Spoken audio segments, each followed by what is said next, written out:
Ассалому алайкум, дӯстон азиз. Имрӯз срочно як Opel Sedan фурӯшӣ дорем. Солаш 1992 сол, газу бензин, объём мотор 1.6 простой.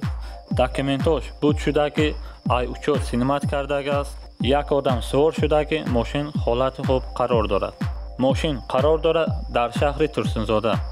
Нархаш 22000 сомон бо савдо мешавад. Агар ягон Starex боша, муомила карда алиш ҳам мешавад. Агар мошин ба шумо маъқул боша, марҳамат занг зада савдо кунед. Номер дар рӯи экран.